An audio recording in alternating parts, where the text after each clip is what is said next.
Everyone, welcome back to my channel. যারা আমার shorts দেখেছো তারা বুঝতে পেরে গেছো যে এই ড্রেস পরে এখন আমি কোথায় যাচ্ছি। হ্যাঁ, আমরা যাচ্ছিলাম সেদিন পুরীতে। ট্রেনে যাতায়াত করব, তার জন্য একদম কমফোর্টেবল একটা টি শার্ট আর একটা ট্রাউজার পরে নিয়েছি। ট্রাউজারটা আমি আগেও বাড়িতে পরেছি। তো টোটোতে আগে সব লাগেজগুলো বেঁধে নিল কাকা, তারপরে আমি এখানে গোপু সোনাকে নিয়ে বেরিয়ে পড়েছি। আমাদের ট্রেন ছিল তোমার রসুলপুর থেকে ওই 6:30টার সময়।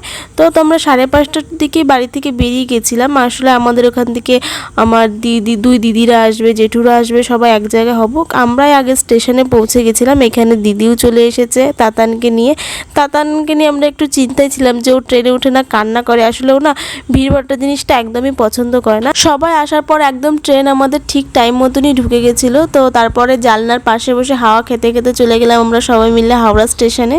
সেদিন না প্রচুর গরমও ছিল। আমরা শুধু ভাবছিলাম যে আমরা পুরী গিয়ে কী করবো এত গরমে, কিন্তু না, ওইখানে ওয়েদারটা বেশ ঠিকঠাকই ভালোই ছিল। তো তাতান যেহেতু কান্না করে তার জন্য ওর জন্য গাড়ি আনা হয়েছিল, সেটা নিয়ে এখানে গাড়ি নিয়ে খেলা শুরু করে দিচ্ছে। আর পায়ের ভেতরটা এত ঘাম ছিল যার জন্য একটু খালি পায়ে হাঁটাচলা করে নিলাম। আর আমাদের ট্রেন ছিল পুরী সুপারফাস্ট এক্সপ্রেস, যেটা 10:40 হাওড়া থেকে ছিল। আমরা অনেক সময়ের আগে চলে গেছিলাম, তাই আমরা এখানে ডিনারটা করে নিচ্ছিলাম। আর ওই দেখো আমার বাবা বসে আছে সাথীর পিছনে। সব থেকে বড় কথা হচ্ছে আমরা এখানে ডিনারটা করে নিচ্ছিলাম, কারণ আমাদের ট্রেনের টিকিট না কারো এক জায়গায় ছিল না, কারো এদিক ওদিক সেদিক ছিল। তো তারপর আমরা এখানে দেখো খাওয়া শুরু করে দিয়েছি। মা বাড়ি নিয়ে গেছিলো রুটি, আর এই দিদি নিয়ে গেছিলো আলুর দম, যেটা খেতে ব্যাপক টেস্টি হয়েছিল। আর হ্যাঁ, সাথী নিয়ে গেছিলো চিকেন, যেটা আমি আর সাথী ভাগ করে খেয়েছি।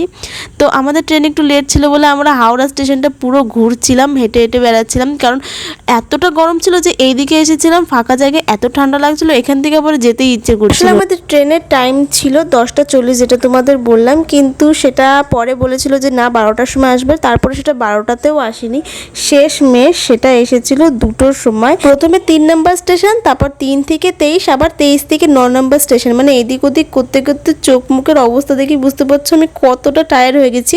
অ্যাট লাস্ট আমরা ট্রেনে উঠতে পেরেছি। এখন সিট সব খুঁজেছি, এত টায়ার্ড লাগছে। এখন একটুখানি ফ্রেশ হবো, মুখ ধোবো, তারপরে গিয়ে ঘুমিয়ে পড়বো। আর এখন তোমার সময় বাজছে রাত আর 2:10, মানে ভাবা যায় এত লেট ট্রেন। ঠিক আছে, সকালবেলা তোমার সাথে দেখা হবে। আমাদের তো বলেছিলাম আমাদের কারো সিট এক জায়গায় ছিল না, কেউ এদিক ওদিক ছিল। সাথী আর আমি এরকম উপরে SMS কথা বলছিলাম আর কি। কিছু কথা ছিল যেগুলো আমরা জোরে জোরে বলতে পারবো না, সেগুলোতে আস্তে আস্তে বলছিলাম। আমার সাথে সাথে নিশ্চয়ই গোপালও টায়ার্ড হয়ে গেছিলো, তাই ওকে একটু আগে ঘুম পাড়িয়ে দিয়ে আমিও নিজেও ঘুমিয়ে পড়লাম। তারপর সকাল হলো, সকালে উইন্ডো সিটের পাশে বসতে কী মজা সেটা তো সবাই জানে। আর দিদির সিটও না উপরে ছিল, যেহেতু তাতান ছোট, তো একজনকে বলে অ্যাডজাস্ট করে নেওয়া হয়েছিল। সে আসলে ভালো, তাই না হলে সবাই চট করে ছাড়তে চায় না। ট্রেনটাও না ডিক ডিক ডিক ডিক করে যাচ্ছিল। খালি ভাবছিলাম যে এখানেই অর্ধেক সময় কেটে গেল, তাহলে ওখানে গিয়ে কোনটুকু সময় আমরা কাটাতে পারবো। একটা দিনের অর্ধেক তো চলেই গেল, এই ভেবে একটু খারাপ লাগছিল। তারপর দীর্ঘ প্রতীক্ষা করার পর পৌঁছালাম আমাদের ডেস্টিনেশন পুরীতে। তো নেমে আগে সানগ্লাসটা পরে গোপালকে নিয়ে আমার ট্রলি নিয়ে আমি এখানে ভিডিও করা শুরু করে দিয়েছি, কারণ আমার মনে এখন আলাদা রকমই আনন্দ, কারণ পৌঁছে গেছি। মানে মুখের হাসি দেখে বুঝতে পারছো। এবার গাড়িতে উঠে সবাই জয় জগন্নাথের নাম নিয়ে আমরা যাচ্ছি। আর এই দেখো আমরা সমুদ্র দেখতে দেখতে যাচ্ছি। এবার তো মনে আরও আনন্দ লাগছিল। আর আমরা ছিলাম হলাম সোনালি হোটেলে। তো ওখানে বসে প্রথমে হোটেলের যত ফর্মালিটি পালন করতে হয় সেগুলো হচ্ছিলো, তাই এখানে বসেছিলাম। আর পেছনে না সমুদ্র, আমি খালি ভাবছিলাম যে কখন আমরা সমুদ্রে যাব, কখন আমরা সমুদ্রে যাব। যেহেতু যাতায়াত করে এসেছি আমরা সবাই একটু ক্লান্ত ছিলাম, আবার ট্রেনটাও লেট ছিল। কিন্তু আমি বলেছি না, আমি তো আজকে সমুদ্রে স্নান করতে যাবোই। তখন দাদা, মানে 2 দাদার সাথে আর মামির সাথে মিলে আমি প্রথম দিনই সমুদ্রে চলে গেলাম। এই দেখো আমাদের হোটেল থেকে এখানে সমুদ্র দেখা যাচ্ছে হালকা পাতলা। তো আমি দেখো এখনো ফুললি রেডি হয়ে গেছি। আর রুমগুলোর সামনের দিকে এরকম একটা ব্যালকনি ছিল, যেটা দিয়ে সমুদ্র স্পষ্ট দেখা যাচ্ছে। স্নান করতে যাব তার জন্য আর চেঞ্জ করিনি, যা পরে এসেছিলাম সেটা পরেই চলে গেছিলাম। তারপর রুমে এসে এখানে খেতে বসেছি, খিদেও পেয়েছিল প্রচণ্ড।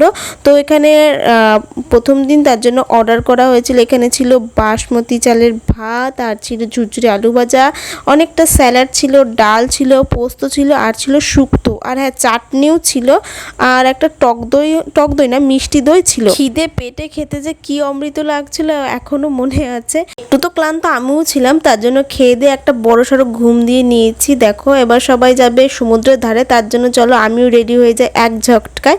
তো সবাই টুকটাক করে রেডি হচ্ছিল, তা আমি ভাবলাম যে আমারই লাস্ট শেষে দেরি হয়ে যাবে, তার জন্য আমিও রেডি হয়ে গেলাম। আর আজকে আমি পরেছিলাম একটা জিন্স আর এই স্লিভলেস টপটা, যেটার সাথে নিজে সুন্দরভাবে রেডি হওয়ার পরে এখানে আমি গোপু সোনাকেও একদম রেডি করে দিয়েছি। এবার আমরা সবাই তৈরি, এবার আমরা বিচের ধারে যাচ্ছিলাম।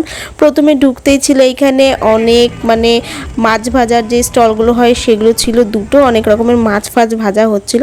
তারপর আমরা একটু প্রথমে গেলাম সমুদ্রের ধারে, সেখানে পা ভেজা সমুদ্রের ধারে বসে সবাই মিলে অনেক গল্প গুজব করার পর গেছিলাম একটু খাবার দাবারের দিকে। তো এইখানে আমি প্রথমে গেছিলাম আমরা সোডার দোকানে, যেখানে সোডা খেয়েছিলাম আমি প্রথমবার। আর সোডার মুখে না একটা গুলি ছিল যাতে তোমার মুখে বেশি না পড়ে যায়। তারপর গেছিলাম এই পাপড়ি চাটওয়ালার দোকান। দাদাটা এত সুন্দর পাপড়ি চাট বানায় বলার মতো না। আসলে প্রথমে আমরা একটা ট্রাই করেছিলাম, ভেবেছিলাম কেমন না কেমন হবে, তো খেয়েছি এখনও আমার মুখে লেগে আছে যে এতটা টেস্টি ছিল। তারপর ট্রাই করেছিলাম এই মশালা চাটটা, এটা আসলে ঘুগনি দিয়ে বানিয়েছিল, এটা খেতেও ব্যাপক ছিল।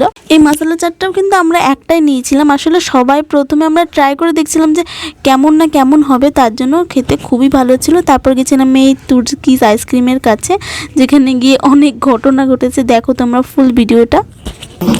टाइम की खबर न लगे, किसी भी चीज में कसर न लगे, मांगो दुआ यही नजर न लगे, बेबी ऐसे है मत पर हमें क्या मत तुम मिली है ये मेरी किस्मत। सजना सजना ये छोड़ी अंगना बस तेरे लिए आई है या ओगला नीनी खाया ने जीना मरना कसम मैंने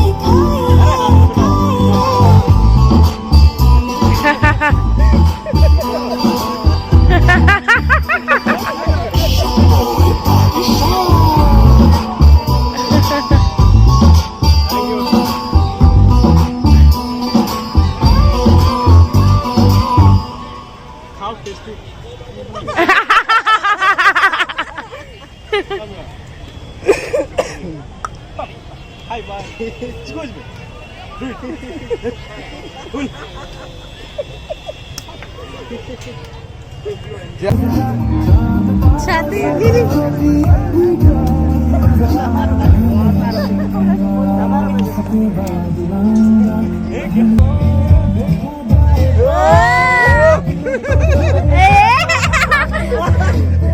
তারপরে এই যুদ্ধ করে আইসক্রিম নেওয়ার পর আমরা এখানে আশেপাশে একটুখানি জিনিসপত্র কেনার জন্য ঘুরছিলাম আর কি, যে কি কেনা যায় না কেনা যায়।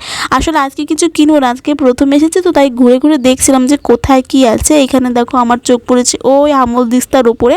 আসলে আমি আমার মিনি কিচেনের জন্য ভেবেছি ওই হামল দিস্তা নেবো, আর নিয়েও এসেছি।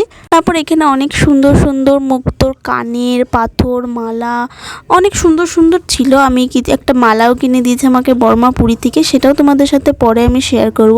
আর এখানে গেছিলাম ব্যাগের, এখানে না ব্যাগ না খুব সুন্দর সুন্দর ছিল, আর প্রাইস না বেশি একটা না, আর ব্যাগগুলো খুবই সুন্দর। আমার এই বক্স ব্যাগগুলোর একটা ইচ্ছে ছিল, তো পছন্দ হচ্ছিল না। তারপর আরেকটা দোকানে গিয়ে পছন্দ হয়ে গেল, তো এটা আমি কিনেছিলাম এই ব্যাগটা। তো এই পুরীতে আমি এইটা নিয়েই সব সময় ঘুরেছি বলতে পারো। তারপরে সমুদ্র ধার থেকে ঘোরার পরে আমরা চলে আসলাম আমাদের হোটেলে। তো বললামই আমরা ফ্যামিলিরা মিলে এসেছিলাম, মোট 12 জন এসেছিলাম। আমি, আমার মা বাবা, দিদি জামাইবাবু, আমার জেঠু জেঠিমা, তার ছেলে মেয়ে মানে আমার দাদা দিদি, আর সাথীর মা মানে আমার মামি, আর আমার বোন। সাথী সম্পর্কে আমার বোন হয় কিন্তু বোন না, ও আমার বেস্ট ফ্রেন্ড বলতে পারো। তারপর আমরা আজকে ডিনার করেছিলাম রুটি আর এই চানা মটরের তরকারি দিয়ে। হোটেলের সামনে যে ব্যালকনি আছে সেখানে বসে সবাই এখন আড্ডা দেবো। তো আজকে ব্লগটা এই পর্যন্ত, আশা করি তোমাদের ব্লগটা ভালো লেগেছে। ভালো লাগলে অবশ্যই লাইক কমেন্ট করে দিও, আর সাবস্ক্রাইব করতে ভুলো না। তো দেখা হবে পরের দিনের কোনো ব্লগ নিয়ে। তো ভিডিওতে সব দিয়ে দিলে ভালো লাগবে না, তাই আর একটা পার্ট আছে যেটা খুব তাড়াতাড়ি আপলোড করব। আশা করি তোমাদের ভিডিওটা ভালো লেগেছে, লাইক করে দিও আর সাবস্ক্রাইব করে দিও। টাটা।